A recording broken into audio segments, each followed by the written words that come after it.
Recalling that your own imagination is also a part of nature is one way to reconnect with the gorgeous wellspring of magic that our universe hides in plain sight.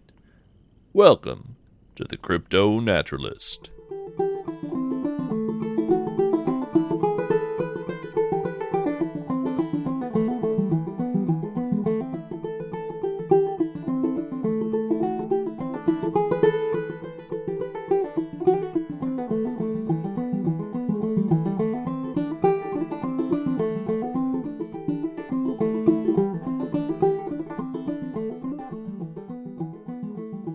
Good evening, listeners.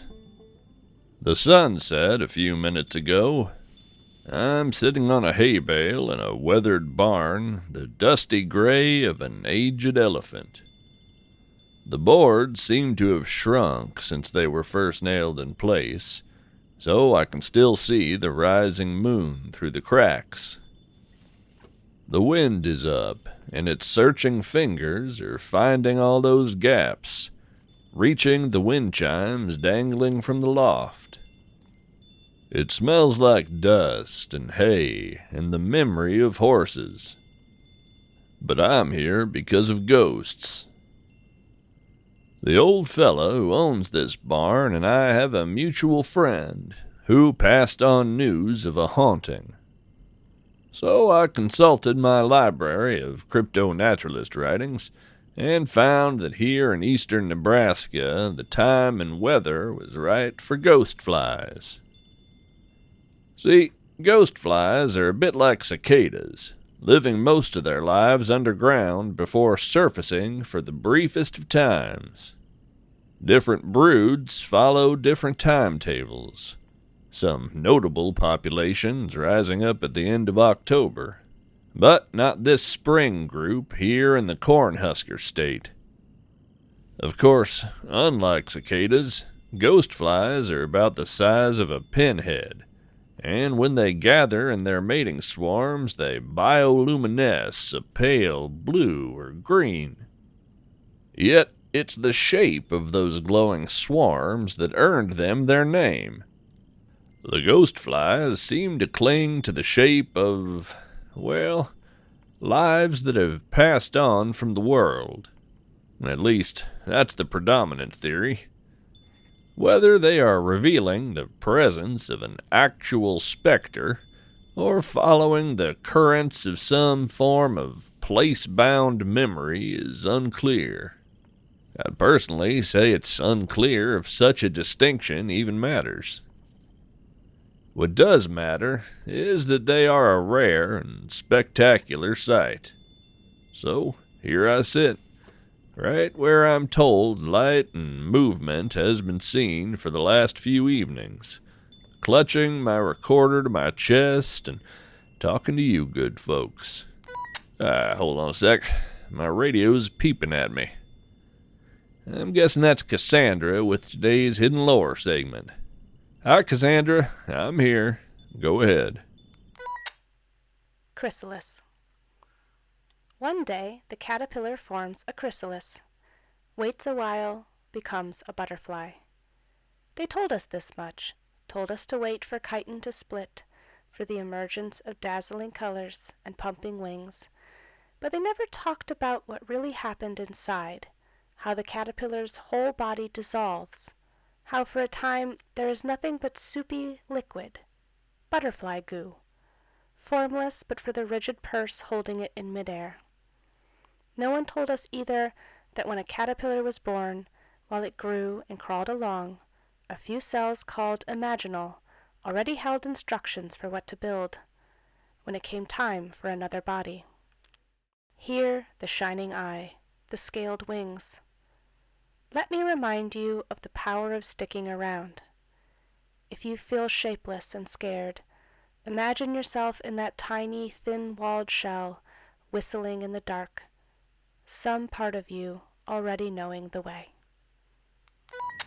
Roger that. Thanks, Cassandra. Yeah, what a lovely poem. It's hard to overstate the importance of sticking around. Nature contains myriad change and potential, but she does indeed need time to work. It's worth remembering that. It's sometimes impossible to know which hardships in our lives are part of building our own chrysalises, or what we're on the way to becoming, eh? Oh, hang on a sec. The wind just blew open the door. Let me see if I can get it latched again. Alright, I got it. Where were we? Maybe more than just the wind came in when the door blew open. There's a glimmer in the air by that old horse stall. Yeah, the shape. It's the ghost flies, all right. The glow is the color of sea glass tonight, a pale green, fine as dust in the air. It's condensing into a figure. Yeah. It looks like a man in a wide-brimmed hat. He's standing at the shattered door of that broken-down stall, and he's raising his hand to stroke the face of a horse I cannot see. His head's tilted, and his jaw seems to be moving, like he's talking to the invisible animal. Seems like he's saying something gentle. The tiny flies are bright enough that each broken board and discarded old farming implement is throwing off shadows in the ghost light. Ah, the swarm, the figure. It's turning away and moving back to the barn door. I know he can't see me, but I couldn't help nodding at him as he passed. It just seems polite. Ah, there goes that door again. Hang on. Okay, I got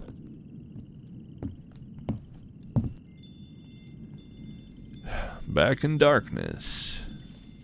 The swarm is gone. The ghost is gone. I think I'll sit here for a spell and catch back up with you in the RV. I want to gather my thoughts for a bit. Hi again, listeners. I'm back in my regular studio. I've been pondering the ghost flies.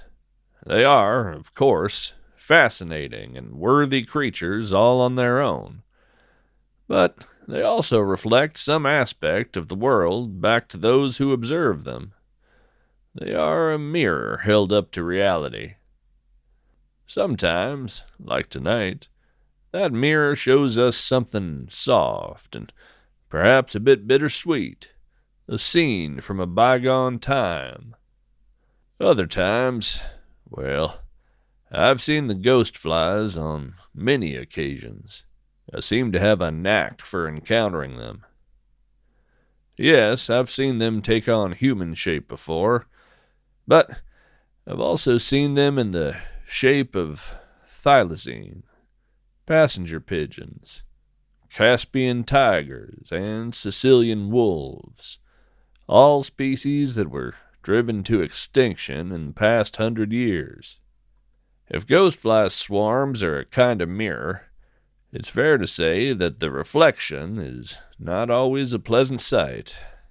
Yet, when that's the case, the mirror is hardly to blame.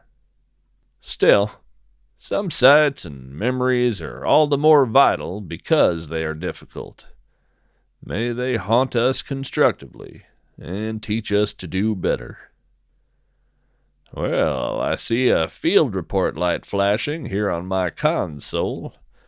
Let's take a listen. This is Travis James, broadcasting on CryptoNaturalist frequency 11-58-1. Once, when I was a kid, I emerged onto a roadside after a day of crick walking and nearly bumped into an old man sitting there on the berm. And there I was, soaked jeans and muddy everything, carrying an old pickle jar full of tea-colored water and a crawdad doomed to be my pet for the next few weeks. The old fellow looked me up and down and asked one question. Do you know who owns this property, son? I answered with the confidence of a 10-year-old. Nobody owns it. It's the woods. He grinned. Well, the law says different. Says I own it. Now, the woods would say they own themselves, and if we're being honest, the woods was here before the law. I didn't have an answer for that. I was running the kid math on whether or not I was in trouble and if it was worth making a run for it. I guess he read the thought behind my expression. Look, young man, he said, I'm not concerned about it. I was relieved, but then he said something that kicked a bucket of ice water in my guts. Just don't go north of here. There's a big old stump upstream where the creek splits. Stay away from it. The stump's been there all my life, and it's never been quite right. You get me? I didn't. Yes, sir, I said. He asked me for my word, and I gave it, not thinking much about it, but recognizing a way to end the conversation. He swiped a fingertip through the roadside dust and touched it to my forehead. I flinched. You have yourself a good day, he said, and I turned homeward, going as fast as I could without spilling my new pet. And then something unusual happened. I listened to him. I took his advice. I kept my word. I didn't mean to, but something about those words put a splinter between my eyes and threatened to sink deeper any time I even looked towards the place he'd warned me against. The years got on, and the memory dulled like a sun-faded can down amongst the ditch lilies. I grew up, and I began to see things in the woods that other people didn't. I know many of you listening to this can relate. My interest led me to become a CryptoNaturalist, and my passions and professions put me on friendly terms with many an odd and unsettling sight beneath the trees. Ignorance leads to fear, but curiosity adds new variables to that equation. The unknown is fearful, but it's often up to us if that fear is a wall or a gateway. So, decades after my talk with that old man, I went back to those woods that nobody owns. I went back armed with new knowledge and experience. I scrabbled down the hillside to the creek, smiling at the crawdad holes, little chimneys built of mud cobbles. I didn't walk in the water the way I once had. I traced along the bank, moving quiet, hoping to glimpse a mink or a muskrat, the fabled phantoms of my childhood wanderings. I felt that splinter again. It was like a shard of crystalline nostalgia digging into my mind. I tried to drown the sensation with the deluge of my stubborn curiosity and had a bit of luck. The ache eased. Somehow, I knew the exact moment when I'd gone further north along that creek than I ever had before. I pressed on. It wasn't far. And there was the stump, big as a tool shed, alive with cascading moss and toadstools pale as a rat snake's belly. I stopped. I didn't mean to stop. I just did. Movement drew my eye up, and there, sitting cross-legged on top of all that rotting wood, was the old man I'd met 20 years earlier. He looked much the same, except he was naked, but for a mantle of curling autumn leaves draped over his shoulder.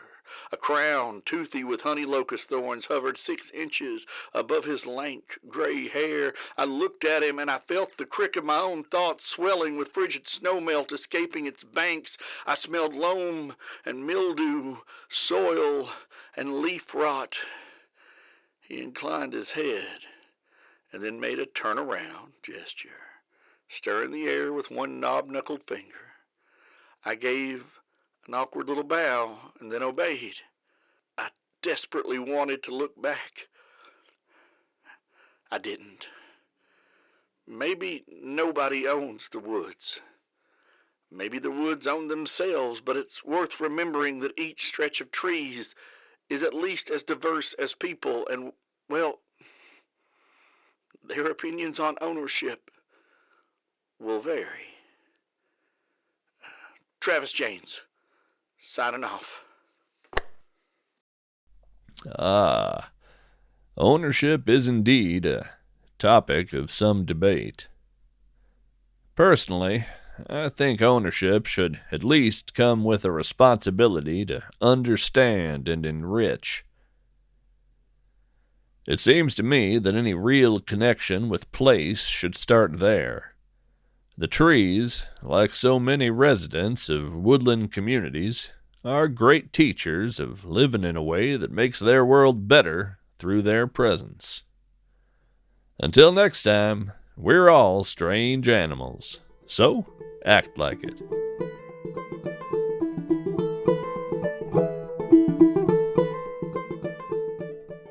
Thanks to Emilie Lygren for today's Hidden Lore poem, Chrysalis.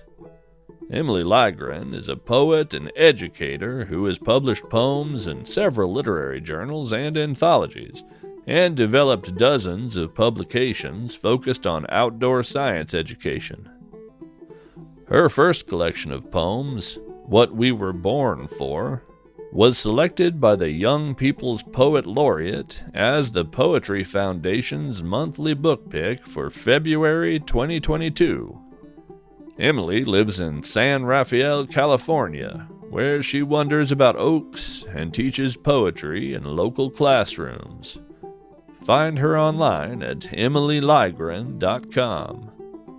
And thanks to Leslie Anderson for reading today's Hidden Lore. You know Leslie is the voice of Cassandra and the voice of the credits. You may not know that Leslie has a new horror novel coming this August from Quirk Books. The book is titled The Unmothers, and it's a folk horror mystery about a journalist going to a small town to investigate a rumor about a horse giving birth to a healthy human baby. Best-selling author Sarah Gailey said, "The Unmothers is exquisite and haunting in equal measure, nauseatingly tense and crushingly insightful. The book represents an absolutely vital entry into the horror canon." I had a chance to read an early copy, and I would have to agree with Sarah. For pre-order information, visit lesliejanderson.com. Pre-orders for Jared K. Anderson's new memoir about loving nature and struggling with depression are now open. Visit jaredkanderson.com for more information. Thanks to Steve Shell for voicing today's field report. Steve is a co-creator, writer, and voice of the narrator on the Old Gods of Appalachia podcast. Old Gods is entering the homestretch of their 4th season and will be heading out on tour again this summer. To find bonus content and a variety of strange rewards, support our show by visiting patreon.com/CryptoNaturalist. You can also help by rating, reviewing, and telling a friend. The CryptoNaturalist is written and read by Jared K. Anderson. For books and poetry collections by Jared K. Anderson and Leslie J. Anderson, visit CryptoNaturalist.com/books. You'll find information about submitting your poetry or prose for our Hidden Lore segments in the About section of our website at CryptoNaturalist.com. This show is produced and edited by Tracy Barnett. You can find them online anywhere at The Other Tracy or theothertracy.com. Thanks to Adam Hurt for the use of his song Garfield's Blackberry Blossom from his album Insight. For more information on Adam's music, performances, and teaching, visit adamhurt.com. Reminder, transcripts of this and every episode are available at CryptoNaturalist.com. Stay curious, stay wild, stay weird.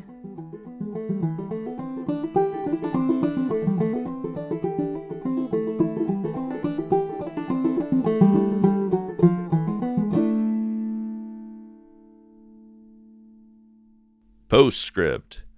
If you see a ghost, treat it with the same gentle care with which we should approach all natural wonders of our world.